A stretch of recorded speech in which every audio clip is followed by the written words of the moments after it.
அனைவருக்கும் வணக்கம். நாம் தமிழர் கட்சியை பொறுத்த வரைக்கும் ஆரம்ப காலத்திலிருந்து இன்று வரைக்கும் அவர்களுக்கு ஒரு மிகப்பெரிய ஒரு சிக்கலாகவும் ஒரு பாதகமாகவும் இருந்த ஒரு விடயம் பார்த்தீங்கன்னு சொன்னால் அவர்களுடைய கட்சியின் அந்த சின்னம்தான்.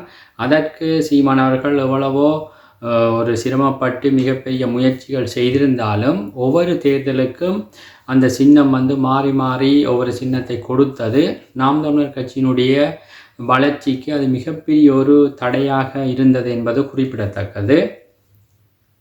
அப்படி இருந்த பட்சத்தில் தற்பொழுது நாம் தமிழர் கட்சி அங்கீகரிக்கப்பட்ட ஒரு மாநில கட்சியானதன் பின்பு அவர்கள் விரும்பிய ஒரு சின்னத்தை நிரந்தரமாக பெற்றுவிடலாம் என்ற நிலை இருந்த போதும் சீமானவர்களினுடைய மனதில் இருந்த ஒரு சின்னம் பார்த்தீங்கன்னு சொன்னால் அது புலி சின்னம்தான். ஆனால் அதை தேர்தல் ஆணையம் கொடுக்க மறுத்து விட்டது. அதைத் தொடர்ந்து அவர்களுக்கு இரண்டாவதாகவும் மிகவும் ஒரு பிடித்த ஒரு சின்னமாக இருந்தது பார்த்தீங்கன்னு சொன்னால் அந்த விவசாயி தான், கரும்பு விவசாயி. ஆனால் அது தமிழ்நாட்டுக்கு ஒரு தமிழர்களுக்கு ஒத்தில்லாத போல அது ஒரு வட மாநிலத்தவர்களை போன்ற இருப்பதனால் சீமான் அவர்கள் அவருடைய கைப்படவே சில சின்னங்களை அந்த கரும்பு விவசாயியை ஒத்த சின்னங்களை வரைந்து தேர்தல் ஆணையத்துக்கு அனுப்பியதன் காரணமாக அவர்கள் நாம் தமிழர் கட்சிக்கு ஒரு நிரந்தர சின்னமாக ஒரு விவசாயி சின்னம்தான் ஒதுக்கப்பட்டிருக்கின்றது. அதில் ஏற்கலைப்பையை தோளில் சுமந்து